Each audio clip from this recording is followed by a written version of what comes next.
Alright, so sketching these graphs, we always just have to think about what do we know about the graph. Because there's a whole lot we don't know.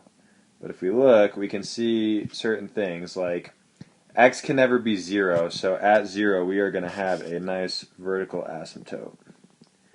Because then we can't divide by 0, that gives us a vertical asymptote. We also know that up here we can never have a negative under the square root. But fortunately here, no matter what x is, this is never going to be negative. This part's always going to be positive. If you plug in a negative number squared is positive. If you plug in a positive number squared is positive. And then we're always adding it to 81, a positive 81. So this number up here, luckily, is never going to be negative. So we don't have to worry about that. All we have to figure out is what's happening on either side of this graph. So what we have to do is we have to take a limit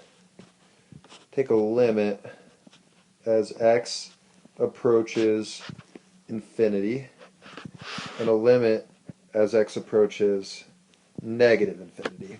So we're essentially saying, what happens when this becomes really big? What happens when x becomes really big? Okay, so what's really happening is that down here we have infinity. Up here we have the square root of 81 plus infinity squared. So, okay, so this is not actually super clear. This one's kind of a hard one. But we can think about this logically. As x becomes really big, didn't mean to draw that circle, I meant to point. As x becomes really big, well, we have x squared over x, essentially, right? Like this 81 is going to essentially go away eventually, because x is so big that it's going to dominate it. So what we're really going to get as x becomes really big is we're going to get square root of x squared over x. But the square root of x squared is just x over x, which is really just going to be 1. Now, this 81 does make a little bit of a difference. It makes it so the top is always going to be bigger than the bottom.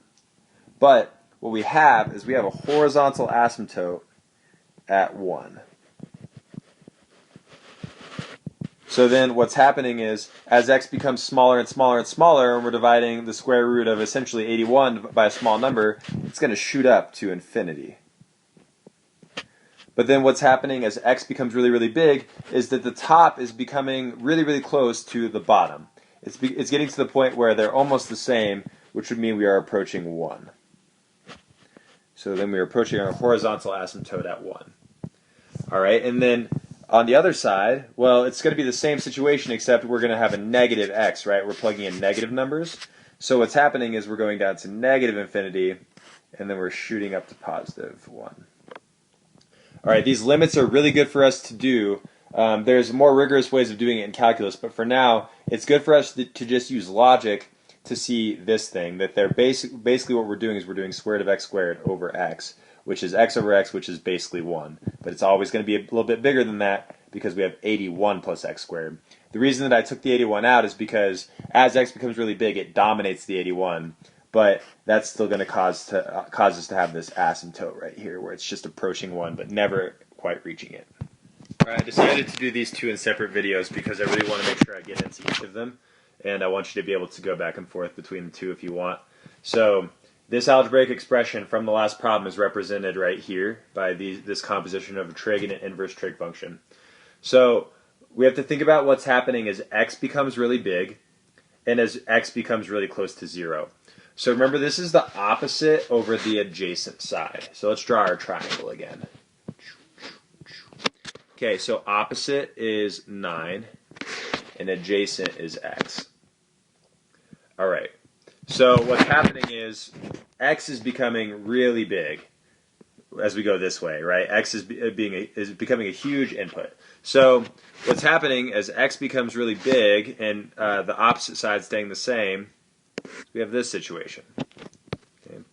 Great triangle again. Don't have my straight edge right now to fix that. But what's happening is this is becoming way longer. The adjacent side is becoming way longer than the opposite side.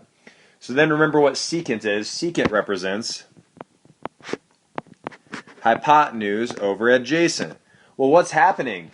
The hypotenuse is obviously longest, but the adjacent side is super long too. It's almost as long as the hypotenuse. And as the adjacent side gets longer and longer and longer and longer, it's going to become closer and closer and closer to the hypotenuse, so this ratio is going to get closer to 1.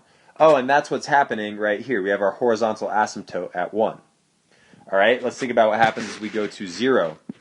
As the adjacent side here becomes smaller and smaller, what we're going to have is we have our 9, but then the adjacent side is really small.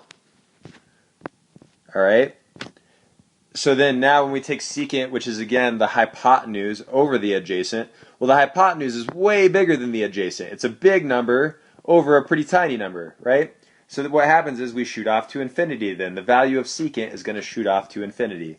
And then same thing happening down here except with negative values. All right, so the graph totally makes sense if we go back and look at the trig.